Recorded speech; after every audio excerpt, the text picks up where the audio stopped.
one thing you notice a lot is that in the awakened consciousness field, most people are on average like 50 plus, and you're going like, why aren't more kids or young people into this stuff? Like I was, why aren't there more, right? Well, it has to do with them. This thing I was talking about earlier with the two-pronged, corruption of this appetency, right? So that, the young kids are nowadays, it's like the greater challenge. I mean, I think the souls that are incarnating now as young people are even greater souls. Because why? Because the hurdles that they have to overcome to surpass the temptation to fall into the convenience of AI and transhumanists, realities out there and virtual realities and video games and whatever forms they take is much harder than it was for people that are our generation or a couple generations earlier that didn't have those things, that can still remember a dial-up phone and having to go and, hold a phone with a cable and go around the corner if you wanted to have privacy, right?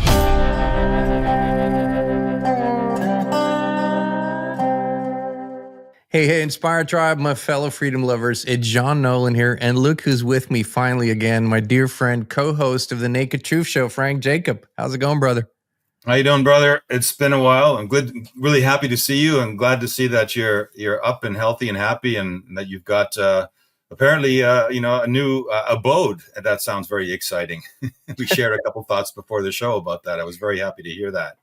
Yeah, well, thank you for that. We moved to our sort of, the dream, the farm, and it's an exciting journey with goats and chickens and getting to know the land and we've had gardens before. We've done all of that a lot, but this is a whole new deal, and it's exciting, man. And we can't wait for you to come out here, spend some time with us, record in the studio. That's the dream.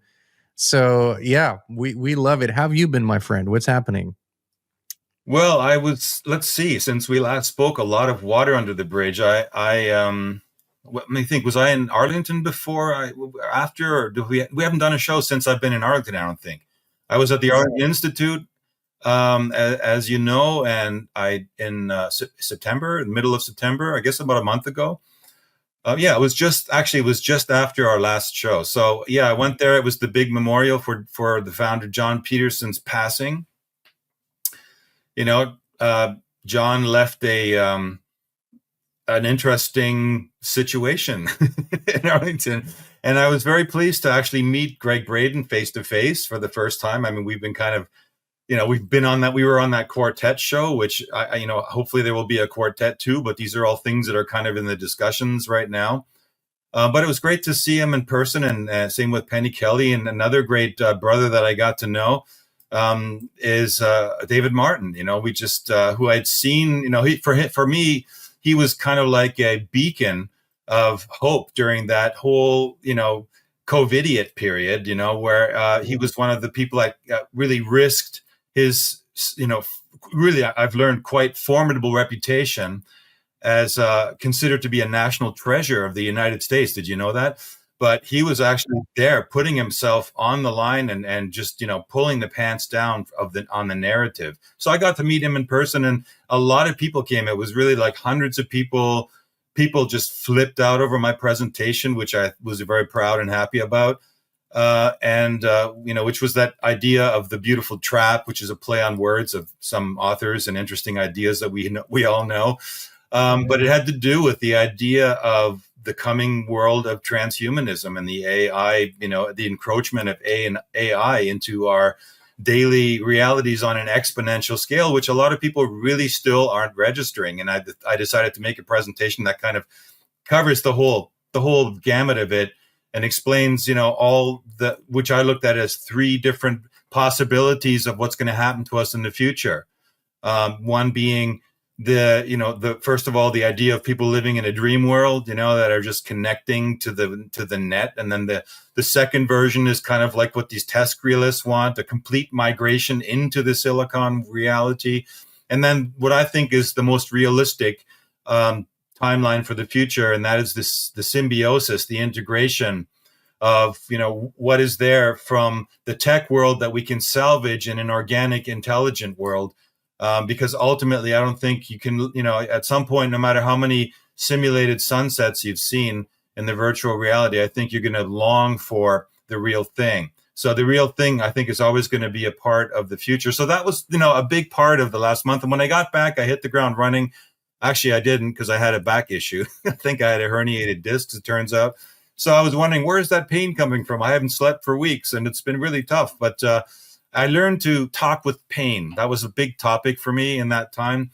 And finally, I got around and buckled up and rolled up my sleeves, and I translated the entire Ancient X-Files and the Plasma Matrix webinar into German, and created a German version with German texts and released it actually 2 days ago. So there's where we stand. I've been a busy man. How about you?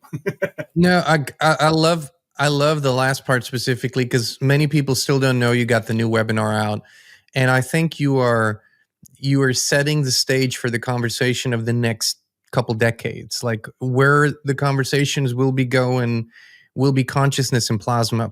That's like the true comprehension of sort of the fabric which connects everything. And I think by the mid-century, those topics will be as prevalent as some are today that are not as meaningful. So I think we're reaching that. So I think you're on the cusp of it with it. And I would encourage everyone to go check out the webinar, the new one, because it's going to be the foundation of the knowledge that will seep into the mainstream over the next years and decades. It's inevitable, because if we want to truly understand ourselves, that's where we need to go.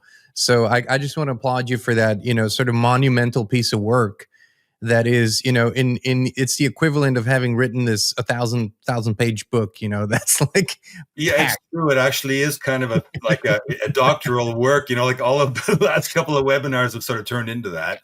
But you're right, and I don't say it to put a feather in my cap, but when I was researching the material and as I was putting it together, it's a process of going on what you feel, what you know kind of intuitively, and then what you're learning that substantiates that. Not only that, but what brings more light and knowledge into your world that makes you go, oh my God, this is it. And the way you described it was beautiful. Thank you for that, man. That's like, because it really is, you realize that, yeah, this cosmology is inevitably the cosmology of the future, not because Frank did a webinar on it, but just because it is. And you realize that it was canceled, 100 years ago, and whatever canceled it has run its course. And we're seeing the dystopian catastrophe and chaos that cancellation of that whole cosmology brought about into the world reach its zenith right now. In fact, that was kind of like what appealed to me on what you thought would be a good subject to talk about today,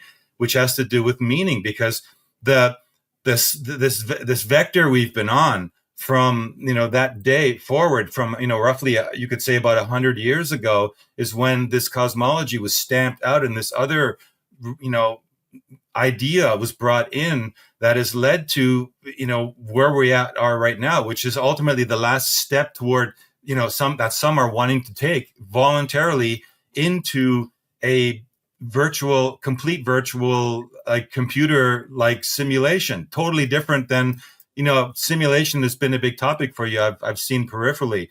But I mean, this kind of simulation that we're talking about here is a simulation that lets go of everything that we call, the biological existence, and abandons all of that, of what these test realists are calling the inferior and fallible biological body, and moving into what they all wish for to be immortal gods that live on forever.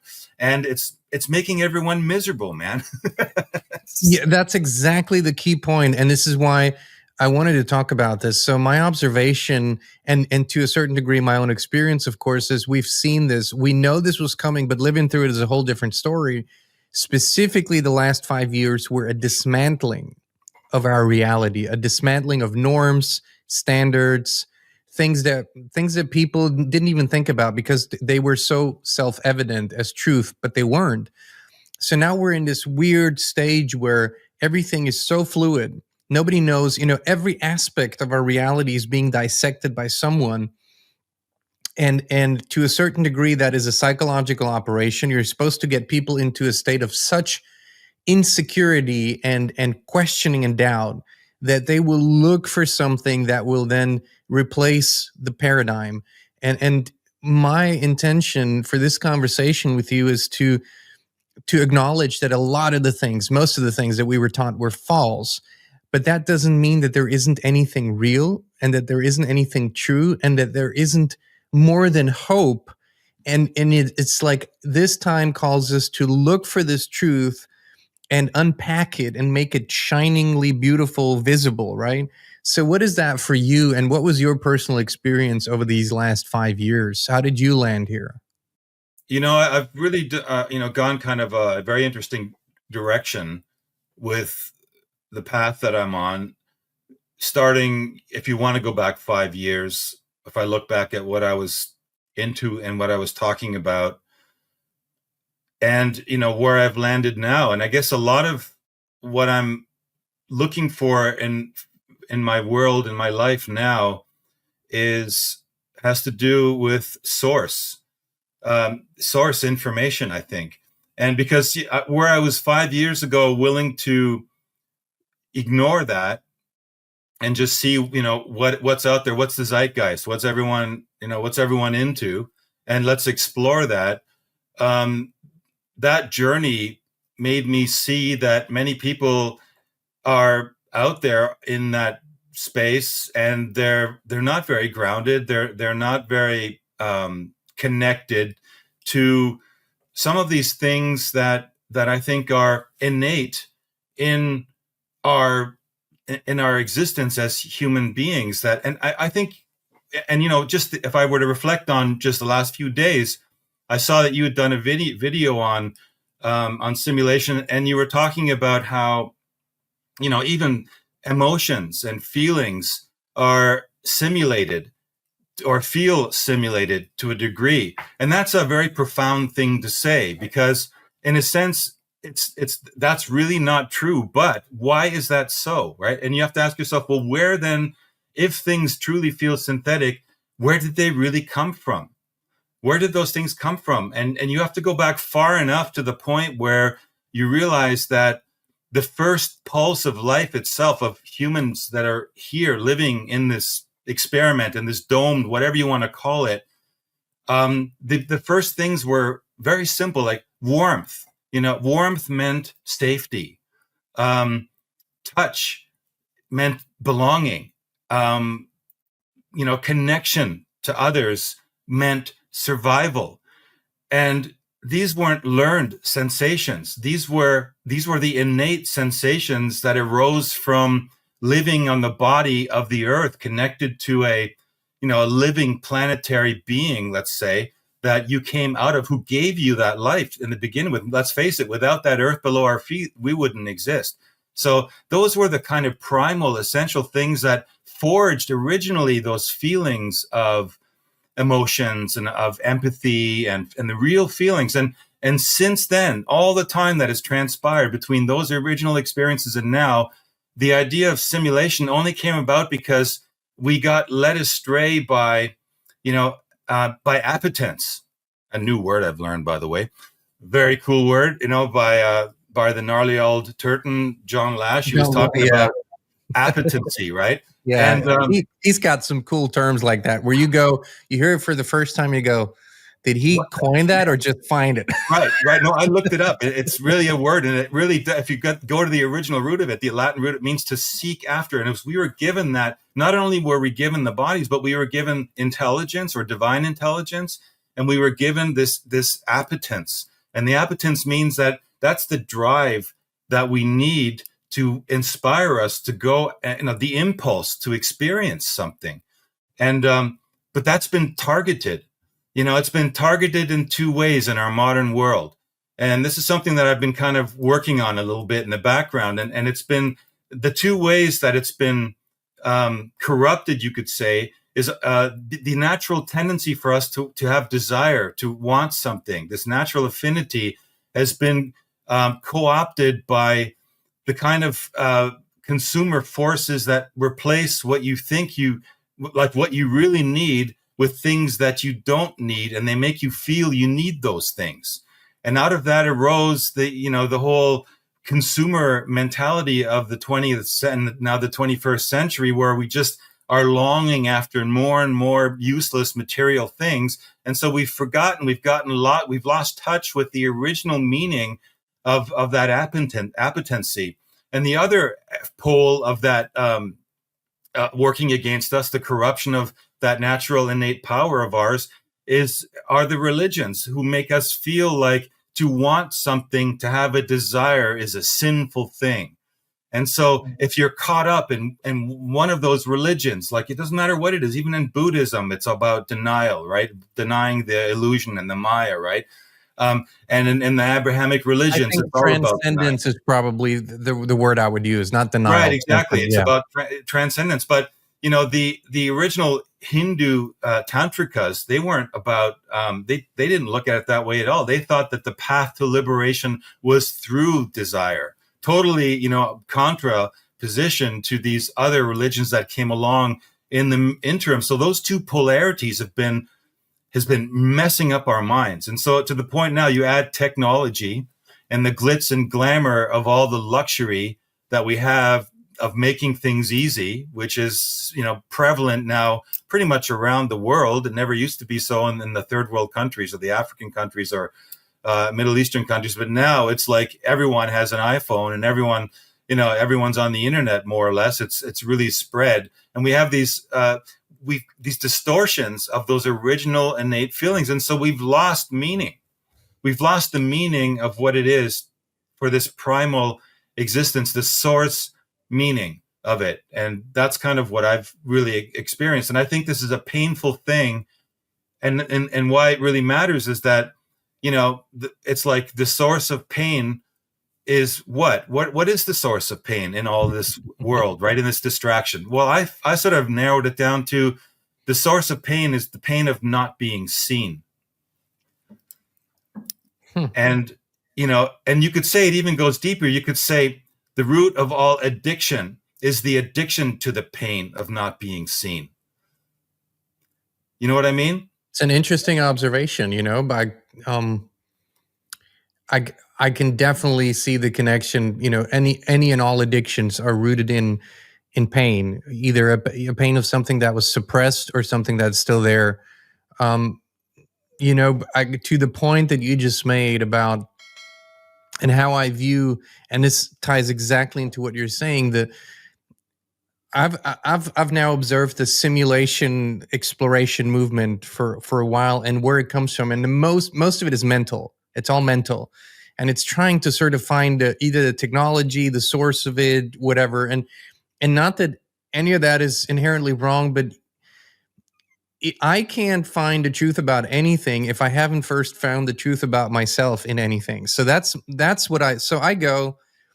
If we want to understand what simulation actually means to me, and that's what yesterday's shows were about, that you talked about, was where am I simulating life experience in my own? And we all are. We're all doing things that are unnecessary, don't fulfill any essential needs. And I'm not saying that's good or bad, but we need to understand it.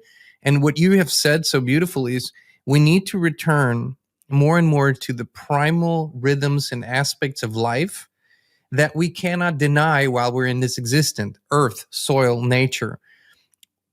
Whoever built it, whether that was Sophia or whether that was in another, whoever built it built a rhythm that we find as we come here. It's already here. That rhythm is sort of like it's the true clock after which we have to sort of run our lives, or with it. And only with that, truth can enter our lives again. Like, we can't see it as long as we're caught up in the artificial world. And the world is, and that is the prime. In other words, your seeking will find its plateau, its glass ceiling, if it is rooted in just mental aspects of this artificial world. You have to put your hands in the dirt. You have to be out there, be exposed to the elements and feel them, feel cold, feel hot, feel uneasy, feel uncomfortable, feel elated, feel those things again, and truth will start to come into your being. And for some reason, Frank, this seems to be a big challenge for many people to accept that life as it was presented, urban, modern areas, conveniences, comforts, they don't want to give that up. They just want to find a new way to keep that going. So maybe this new leader will finally give us back this old feeling of comfort we had in the 80s or 60s or whatever decade was comfortable for them. But these are all illusions, right? They were never true. They were just really good illusions. So now we're in this grieving, and it's a pain point to give that up, even as a concept. So what are the things for you where you go, I have found these things actually give me meaning, or doing this means something to me, or this is something that I look forward to exploring more? What are those things for you? I think it has to do with, on the one hand, using communication in a way that can expand or develop the ideas that, well, I actually never thought I was going to be doing this. I never planned any of this. I never planned to be on the Inspired channel and any of this stuff. But I was, what I had was, from an early age, a fascination with metaphysical topics, which led me into essentially gathering and compiling and storing and archiving my life's experience from a metaphysical perspective very early on in my life. The other thing I had was an experience in the arts, because I felt that the arts were the way to bypass cultural barriers, politics, even language to an extent, to be able to communicate sort of a higher math. I always looked at math as music as the highest form of math, because it deals with frequency and tactic, timing, and that actually the color of harmonics bring out something that connects and resonates with us. That's very natural. That again appeals to this idea of feeling, right? Because that idea, like, what do you feel when you hear? Why do you feel something when you hear a piece of music, right? And what you see is that it doesn't matter what the cultures are. That was the one common denominator that fascinated me in the idea of the arts and music, was that, even if you couldn't speak the language, if you were listening to a performance of somebody who was using their voice or their instrument to bring forward this ancient, I think it's like an ancient ritualistic experience. That's ritual that we've brought from our past, from antiquity, it's probably one of the few things that survived into modern times, is the idea of this form of sonic and rhythmic ritual that we needed. So that was the next thing I was like, I have to somehow, use that. And the other aspect of it is, that you can put pictures together with music and rhythms. And I learned, in my life at a very early point, that if you put the same picture with different music or a different voiceover underneath it, it gives the whole thing a different meaning. And I was looking at the media that was out there in the world, and I'm like, this is dangerous, because you realize that the editor and the editor's seat is probably one of the most potent, wizard, jobs on the planet right now. Those who are sitting in the editorial, and they're combining information with music and pace and all these things, because pictures, you don't even need music to put rhythm into pictures. You can create rhythm just with the way you cut. And so for me, these are all elements that I'm like, I have to use this, because that's kind of my superpower. If anything, if I have a superpower, it's that to be able to bring all that together and do it. So that's kind of what I've always now seen. Always in terms of now, always, Frank. Mm-hmm. Whereas, whatever, when I started, Frank's co-hosting with himself right now. That's what I always see, Frank. Yes, Frank. I just take a break, okay? You got this. Yeah, okay. Go have a coffee. Go to that Starbucks and where they have a seat for you, and yeah. We Frank free Wi-Fi, Frank and I bottomless cup, Frank. But anyway, you got me off the track here. So the point is, what do I see myself like? Essentially, this has to do with meaning again. This is the subject of today. Like, what has meaning? Like, we've had in our world right now, there's so much distraction, and we've kind of heard everything. And, you've heard it over 1,000 times, every flavor of spirituality. I don't know how many times, like, I've heard someone, that's talking about some new message from some whatever, I won't The have to mention galactic names, whatever. but we can imagine galactic something or other, whatever. Guess what? That message, I heard it already in 1987, it's like, and it didn't change anything then. It's still, people are still chasing it now. And the outside world has really continually rumbled along toward this like snowball of hitting toward the cliff where we're heading with right now. And so that can't be the answer. The answer has to be learning to understand the meaning of life. And that has to do with learning about the source, And I would say that if you can relate to the idea that the earth is actually a living being, if you just want to go off of Margulis and Lovelock's, Gaia theory or Gaia paradigm, that the source beneath our feet is a living being that actually gave birth to us and that actually feels something, then you could say that even she is feeling the same ache that we are feeling. And, we may not see her, but, she feels it just as intensely as we do, as any mother in the world would feel when she watches her children growing up and making mistakes and, or when they celebrate their success.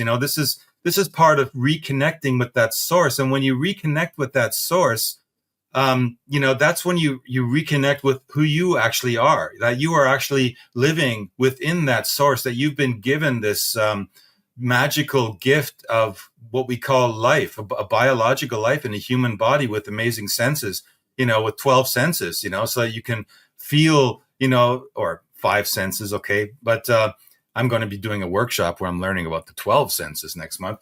But yeah, there are these senses that we have, and that is something like, and the way that John Lash put the word appetence and this idea of appetency had to do, of course, directly connected with another Sophia, who's actually known as Sophia, who was this little robot girl we all saw in the very early days. And the idea that the one thing that an AI, no matter how sophisticated it is, will never have is it'll never have this appetence. It'll never have this desire. Because how can you program desire into a machine? You can only program algorithms which, if you tell it to have desire, it'll go through the motions of what humans have done in the world. That It's mimetic. It's all that it is. It's an imitation that still but it can only mimic the expressions of desire, but not desire itself. It can only mimic the expressions of a feeling, but never the feeling itself. So, and if we realize this now, we take the potency out of this whole equation. That's important to realize that's the whole potency is us believing that it's more than it is. That's one thing. But I'll tell you an interesting thing. 15 years ago, pretty much 15 years ago, Christine and I decided to pull our family out of these systems as much as we could. And we lived in a way that was very detached from like the structures, and our desire was still to help others see that, the artificiality of it all. And what we realized is from out there, people in here couldn't hear us. Like we were foreigners to them. And I mean it quite literally, because we didn't live the life they lived. So they felt misunderstood. If you understood my struggle, you couldn't tell me that this is the solution.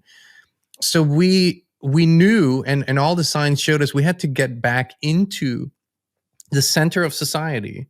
As much as this was against our spirit, but in truth, that was the only way. So we entered back into the center, if you will.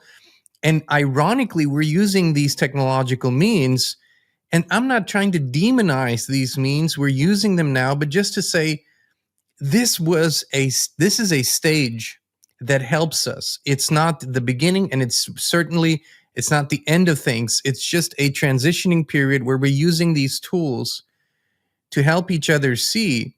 But everyone who makes that step out of the artificial structures into true soil, and I agree with you, and I want to clarify that. When I talk about a simulated reality or a constructed reality, a construct, I see it as an overlay that exists, but that you can transcend. It exists, and as long as you operate within its frequencies, that's the majority of what you sense here. But you can transcend it and connect to the real thing. You can do that, and because that's where we ultimately come from. And I think that's what people are looking for. And the truth is, you and I, we don't have a map for this. We can't give people, here's the path. You just take a right and a left and a right and a left, and you'll get there. It's more like, tune in. What are you called to do next? Trusting that, right? So intuitive living. And I know this is something, a subject for you too. You've transitioned out of sort of like almost all of us, a regular jobs, more jobs in the matrix, still that you enjoyed, but transitioned out of those things into more intuitive living. What does that mean? And what are the challenges in this way? Well, I mean, I can only speak for myself, but the challenges have to do with um, risk taking, for one, and commitment to something, under the auspice of having to take a risk. And that's what gives it, it gives it its power, I guess, in a way you could say that when there's nothing, at risk, there's nothing really gained. And one of the first, I guess for me, it was a pretty organic experience always. I kind of like, I grew up like yesterday, as an adult when I came over to Germany. I had to learn the language, learn how to read and write and all that stuff. And so it was like starting, in the middle of my life all over again. So anything that I could acquire to help me succeed over here, it was an organic thing. I just had to follow. It was a risk just coming to begin with. And then it was like, well, where am I going to go with this? What, I mean, like really, like I don't really have I didn't go and study a particular field and was a doctor of engineering of something or whatever, a scientist, or, right. I mean, I bypassed all that because I saw the brainwashing tactics when I was, like I said, I was reading those in my early years, I was reading those metaphysical books, and it damaged me forever to be able to not, associate or assimilate into that kind of a world. And here I was. And so it was a very organic process. I just had to kind of like, am I going to pursue the arts, or am I going to pursue, the more pragmatic thing that mom, German parents would always tell you to do, right? You can always do the arts later one day, but for now you should get a job, So you had that struggle. And that was like this idea, and this really plays into the idea of recognition, I guess, for me too, because in a way, I'm just looking to be recognized as well for who Frank is. And I want to be able to be honored for and rewarded with that medium that is, essential in our world today, which is a monetary medium, or maybe it's shelter, or, a place to be and food or whatever it is. But it's those comforts that reflect, for you, the kind of reward of the acknowledgement that you're being recognized. And so, the big struggle, of course, for somebody coming out of the arts and the music industry is that people get the idea of recognition, of course, in pop music is an egoistic thing. I mean, it's like you get recognized, but you don't even really deserve it. When you look at like a band, like there's a film out on Netflix I noticed called about Motley Crue, right? And at the same time that I was in the music business, Motley Crue came up. And if you look at the goals and the mindset behind what they were interested in, it's just like the ultimate in hedonism for all the wrong reasons. And it just set off this chaos out there, and it just contributed. I didn't want to do that. I saw that. And when you're sensitive to that, it's always going to be a struggle for you to be out in the world, to be integral to the idea of being recognized for who you are, and yet, and honored, and yet having a responsibility of giving something of value back. Now, what value is, okay, that's a very subjective thing. But for me, that value, again, was always tied to what I had been absorbing, which had to do with the metaphysical or spiritual truths, for lack of a better word, and wanting to convey them with the skill set that I've been acquiring bit by bit, so that, hey, I could actually not be a rock star, but I could do the same stuff that rock stars do. Oh shit, you are a rock star, brother. Look at you. Come on. You are a rock star. I mean, not just appearance wise, but you're a rock star in your field. Like, I say this in the best possible way. Like, you rock people's worlds, but you don't leave that there. You go, so once we rock the world, here, let's get on a Now what? roll here. Let's get on Yeah. a roll. Here's the truth. So no, you're a rock star. Well, the thing is, you want to, one thing you notice a lot is that in the awakened consciousness field, most people are on average like 50 plus, and you're going like, why aren't more kids or young people into this stuff? Like I was, why aren't there more? Right. Well, it has to do with them. This thing I was talking about earlier with the two-pronged, the corruption of this appetency, right? So that, the young kids are nowadays, it's like the greater challenge. I mean, I think the souls that are incarnating now as young people are even greater souls. Because why? Because the hurdles that they have to overcome to surpass the temptation to fall into the convenience of AI and transhumanists, realities out there and virtual realities and video games and whatever forms they take is much harder than it was for people that are our generation or a couple generations earlier that didn't have those things, that can still remember a dial-up phone and having to go and, hold a phone with a cable and go around the corner if you wanted to have privacy, right? You couldn't look at the caller ID and go, oh, I don't want to talk to that person. You actually had to pick up the phone and confront reality, right? Nobody said, Frank, where are you? I was like, what do you mean? You called my house. Where else? Nobody said that. Exactly. So I mean, that's what I would say. It's like it's this striving for meaning and being recognized and putting something of value back into the world, because you realize that there's enough examples of stuff in the world that is meaningless, grabbing a lot of resources. And I mean, listen, there's some, when you just look at the idea of what's going on behind server farm creation right now, it'll blow your mind. There are server farms being built right now that guzzle energy and water supplies that the equivalent of 3 to 4 million full family homes. Yes, in a small city. Like the newest one, and I forget if it's OpenAI or if it's maybe, I don't know which ones are. Is That's Apple? coming. In Michigan, it's gonna use 2.6 or 2.8 million gallons of water per day to cool out of Lake Michigan. And that's the equivalent of a big city. Like that's insane. But I wanted to touch on something, Frank, something very important that you that I learned over the last years, which I didn't know. Do you know what the biggest force for change in our world today is? The biggest force for change? Yeah. So the force that has the biggest impact on the most amount of people and creates the most amount of change, whether positive or negative. Well, I think it's financial. It's business. Business, Business. Yeah. So measurable. Business creates the biggest amount of change in the shortest amount of time, and has the biggest impact on the greatest amount of people. Which, for me was a shock, because I would have thought of different things, but it's not.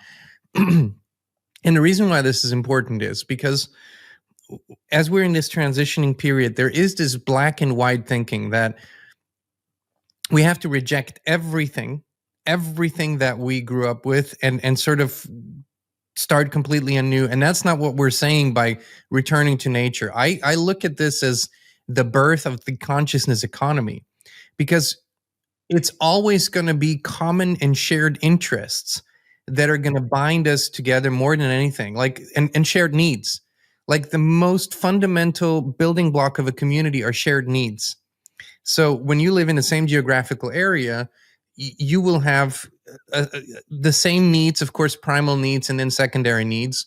And because that is a truth, you will have overlapping interests, overlapping everything. So, and the element that binds that together is economy, however we want to structure it, but it is economy.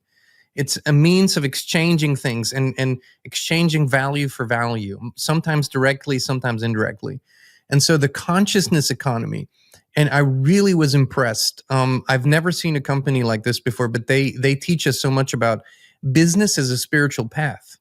So fundamentally rewiring how we think about this, it just being a machine for pure profit, putting profit above everything else. In business as a spiritual path, you walk in integrity, and every step that you take is walked in integrity. And everyone that you work with, you treat with integrity, and you treat with respect and with goodwill. And if that's being implemented on a systemic level in a company, for example, like our friends at FLFE do, they do that all the way through. The results on all levels are way better than in the classic model. So, in other words, part of this transition is for us to realize that if we can shift in our minds our ideas about the economic model and build it the way that we want it, that's going to help us the quickest, the most. Like, that was one of the realizations that shifted my thinking. I had to realize, hold on, you need means, you still need money, and everyone else out there does too. So rather than trying to take it from each other, like the old paradigm taught us, and cheat and lie, we build models with integrity. And we do that every day. Every time that you build a webinar, you build something with integrity. Like, your highest interest is to teach the highest level of truth that you can reach and show it, and make people think. And you put months and months and months of work into something like that, and you make it as good as you can, like you strive for excellence. And then you put it into the world, and people pay you money in return, which is only fair, of course. That's part of the deal. But there's an incredible win-win scenario. So I think we're moving into a phase where we acknowledge that win-win can actually exist, and that there don't have to be losers in this equation.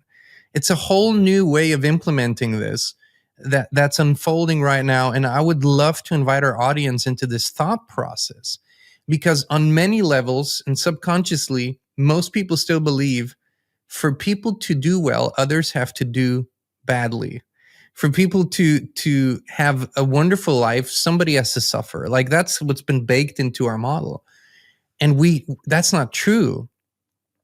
And I think it's part of our journey, if we're responsible, to live that, to exemplify that, and to invite others in and go, what is your superpower? Frank just said he has a superpower. He does. He has a way of showing things in an audio, visual, and spiritual way, of transporting these images to people in a way that they can perceive them in the easiest way, and they can integrate that. But what's your superpower? You have one too, and that has value to the community. And you giving yourself permission to thrive in that, that's part of this new equation, and part of what I wanted to touch on. Giving ourselves permission to thrive, Frank, in this new paradigm. What does that mean for you? What does thriving mean in a new paradigm? Well, I agree with everything you're saying. I think that, there's a taboo on the idea of, oh, the leaves have all gone yellow.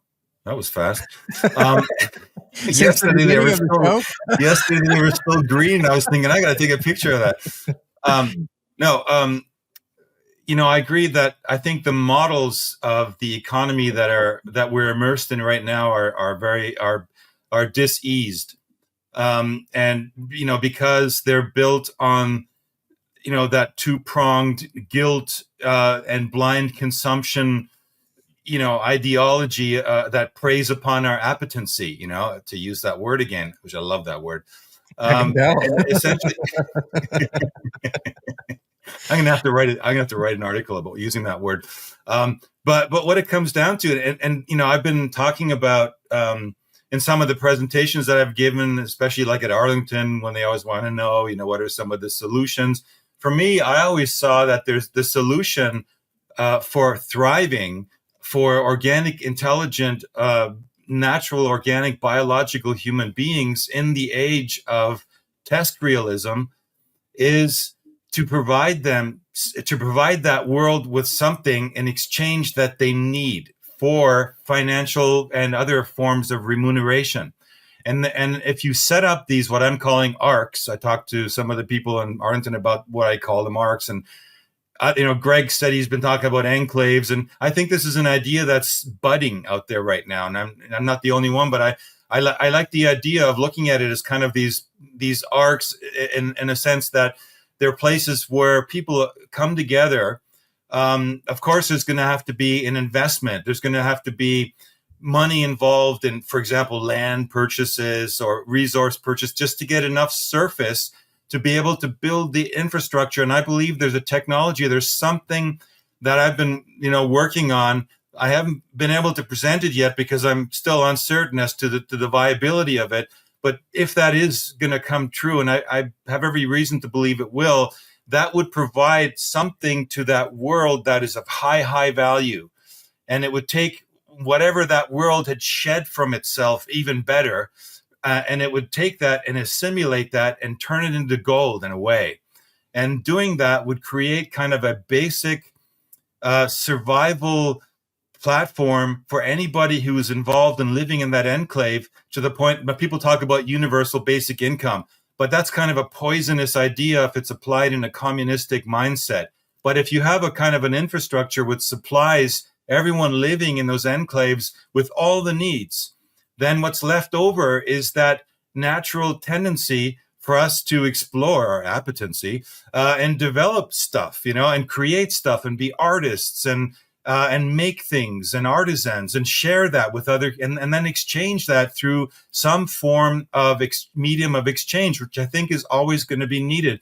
The idea of taking a painting and giving it to somebody who chops wood to get wood. What if they don't need a painting, right? You need a medium of exchange.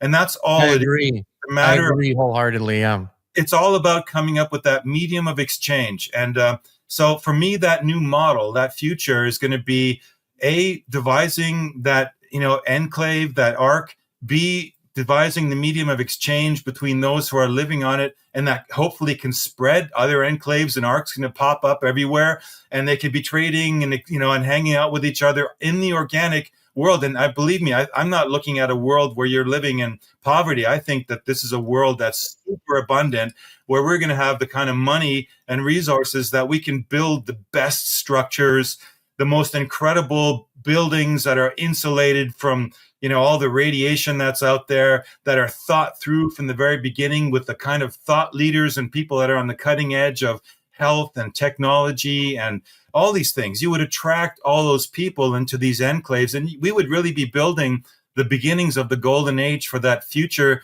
organic intelligence, which will arise and emerge after the downfall of the end of the test realists' artificial world. That's kind of my fantasy, if you will, of how things are going to move.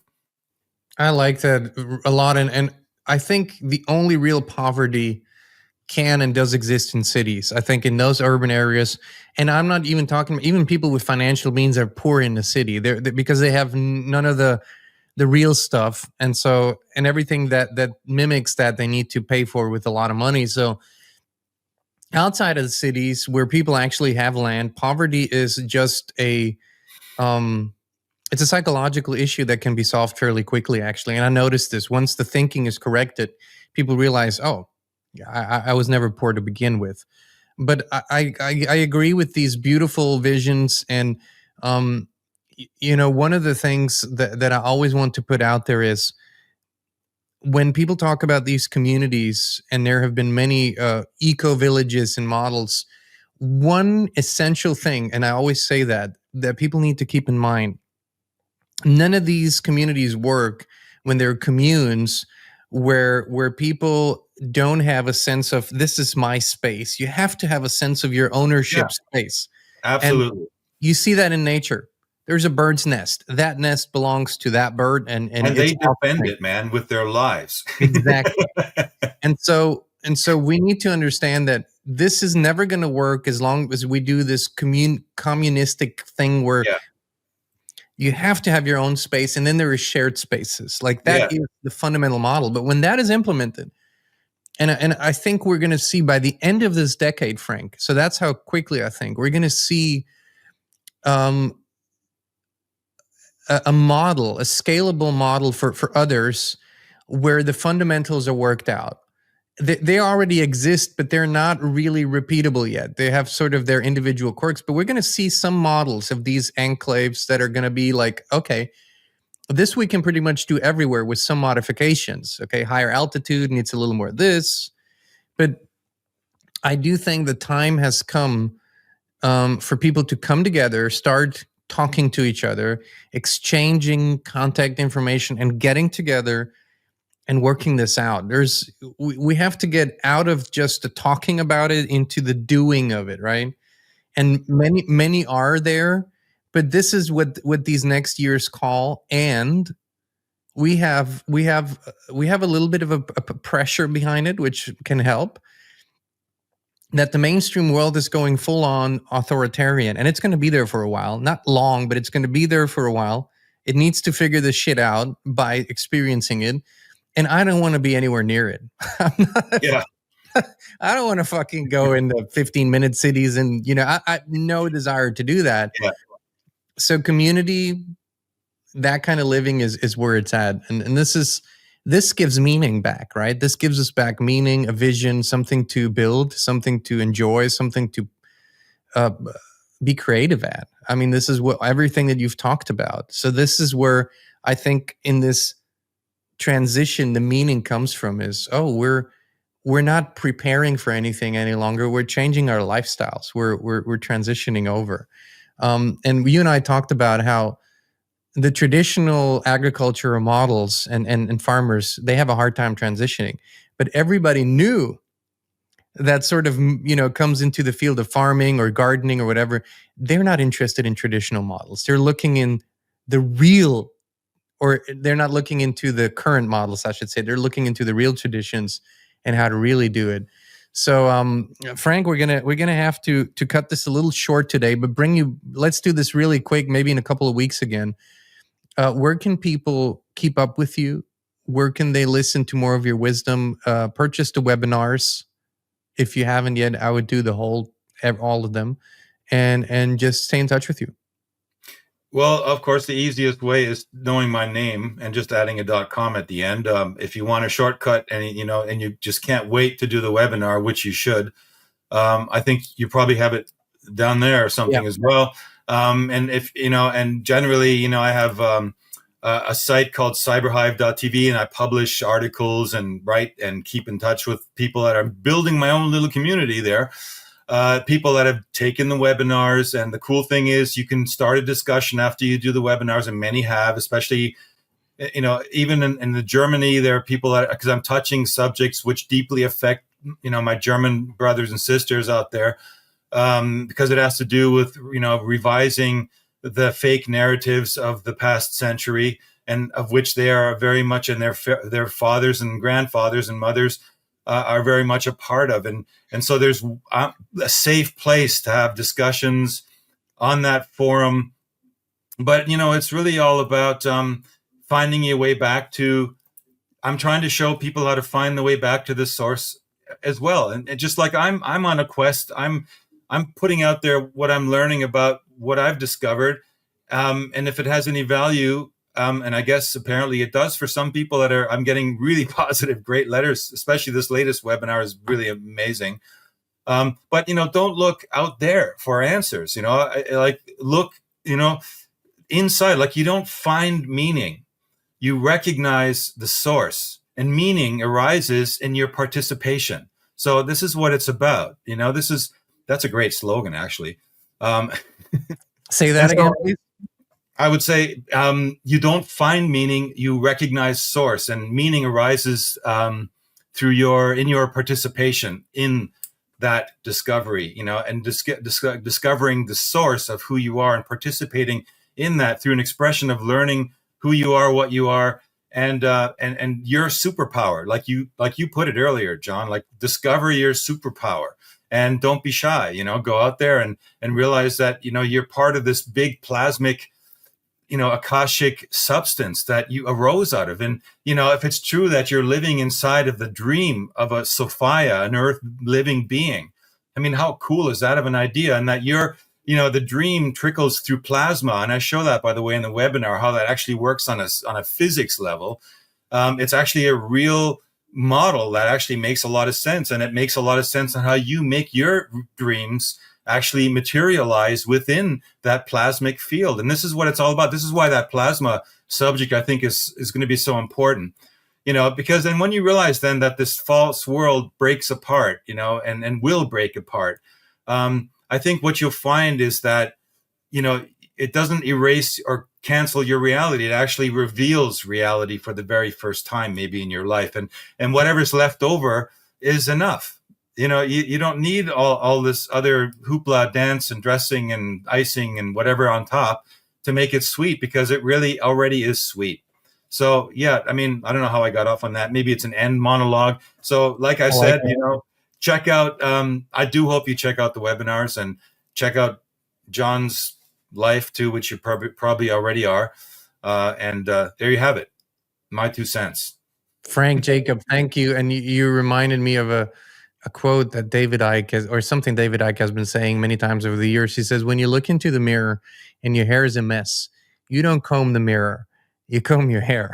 It's like, you don't try to fix the mirror, you go here. And this Right. has been your message. And I think this is such a beautiful visual, like, kind of a simple reminder. Thank you for that, Frank. The one and only, my co-host of the Naked Truth Show, Frank Jacob. Always such an honor and a pleasure to go on that ride with you. Same goes for me, John. Look forward to the next. Yeah, let's do it soon. Inspire Tribe. Please go to the link in the video description. Check out Frank's webinars. We love you. We appreciate you. And we'll be back with you again very, very soon.